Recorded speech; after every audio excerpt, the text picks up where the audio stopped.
अस्सलाम वालेकुम नाज़रीन। मेरा नाम शबीन नाज़ मसूद है। मैं professor of obstetrics and gynaecology हूँ।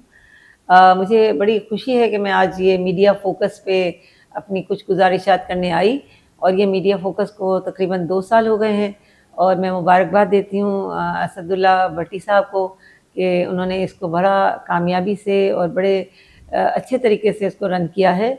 और ये पब्लिक अवेयरनेस के जो सेशंस होते हैं, ख़ास तौर से हेल्थ के मुतालिक, उस पे ये डॉक्टर्स के इंटरव्यूज़ लेते हैं, आप तक अवेयरनेस पहुँचाते हैं।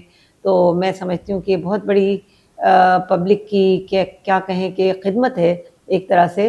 और ये सब्क़ाए जारिया है जो ये करते हैं और मैं इनको फिर मुबारकबाद देती हूँ असदुल्ला भट्टी साहब को इस मीडिया फ़ोकस को रन करने के लिए।